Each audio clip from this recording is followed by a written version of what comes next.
En primer término, vamos a tratar los cuidados paliativos y la medición referente a la caquexia, anorexia, nutrición e hidratación, que es uno de los síntomas más frecuentes para este tipo de pacientes. Y otra vez nos va a hablar sobre esto el doctor Jacob Stan, a quien le agradecemos que esté nuevamente en este panel. Enseguida viene el tema de la disnea y la sofocación, importantes síntomas que causan además mucha ansiedad tanto en el paciente como en la familia, y va a ser tratado por el doctor Kate Svetz. Muchas gracias por estar aquí. Y finalmente la tercera parte se relaciona con algunos síntomas gastrointestinales, pero que también pueden ser de origen central, como es la náusea, el vómito y la constipación, que será tratado por el doctor Kevin Wilford. Muchas gracias por estar aquí a todos ustedes, y sin más, dejo el micrófono al doctor Strand.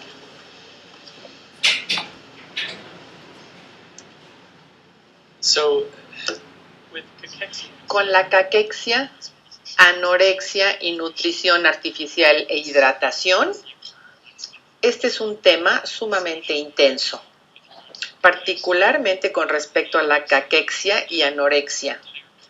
Hay conferencias enteras que se dedican a este tema, con fondo científico, estudios interesantes que se han dado a nivel celular y también terapéutico. No pretendo que podamos ver absolutamente todo. Voy a presentarles nada más un marco y me voy a enfocar más en los resultados, en lo que ocurre cuando nuestros pacientes están caquécticos y anoréxicos. Y qué hacer cuando un ser amado ya no puede comer o ya no puede beber líquidos. Vale la pena observar que esto ha estado en la literatura durante ya cierto tiempo. Los oncólogos lo han visto y han escrito de esto más frecuentemente, porque el cáncer, en muchas formas, pues aborda esto de la anorexia y la caquexia, pero es algo que contribuye a un gran porcentaje de pacientes con cáncer, particularmente en estadios de enfermedad avanzada. Durante mucho tiempo ha habido muy pocas definiciones o clasificaciones sobre la anorexia y la caquexia. Entonces, hay un panel de consenso que se publicó en Lancet Oncology hace 2 años, buscó clasificar o darle a la gente una idea en dónde se ubicaban los pacientes en un espectro de caquexia. El diagnóstico anterior y el diagnóstico al cual se llegó a un consenso es una baja de peso de más de 5% en los últimos 6 meses. Hay quienes han utilizado índice de masa corporal o IMB como una forma para verlo también. Y otros han hecho mediciones de los índices musculoesqueléticos, que puede ser difícil de encontrar o de averiguar, pero es uno de los criterios que se han propuesto. Me parece que esto es la tabla más útil para mí para pensar en clasificaciones de caquexia. La idea de que esto comienza probablemente como un proceso inflamatorio del cual hablaremos, e inicialmente comienza con desaceleración del apetito, cambios metabólicos y un poquito de baja de peso. Lamentablemente progresa rápidamente y se va hacia la idea de que los pacientes tienen reducciones dramáticas en la ingesta de alimentos, con evidencia de inflamación sistémica y emaciación muscular. Esta idea de caquexia progresa en lo que es caquexia refractaria, en donde los cánceres no son probables con las terapias modificadores de la enfermedad, y la caquexia incluso responde más a las terapias que proponemos. Parte de la razón para esto, a no ser por conjuntar un panel, fue ver si hay sitios en donde podemos intervenir si identificamos a los pacientes en etapa temprana con precaquexia antes de que avance a una enfermedad más difícil. Ahora se está realizando estas clasificaciones, se ven ejercicios con pacientes con precaquexia y caquexia. Será un área emergente continua con investigación muy interesante. Esta diapositiva, aunque se ve complicada, es para señalarles un modelo que se propuso en el New England Journal of Medicine por el doctor Pearson. Es esta idea de que lo que ocasiona la caquexia es una cascada inflamatoria continua que comienza a lisar las células adiposas, ácidos grasos que después se van a la masa muscular, y el ciclo continúa por marcadores inflamatorios, etc. Han encontrado en algunos ratones que si se puede bloquear ciertas expresiones génicas se puede detener el ciclo. Hay sitios en donde podemos intervenir, pero puse esta diapositiva para observar que hay muchos otros padecimientos, además de cáncer, en donde los pacientes tienen inflamación sistémica. Muchas enfermedades crónicas progresan a etapas terminales que son caracterizados por inflamación, y por eso vemos caquexia en varios estados patológicos terminales.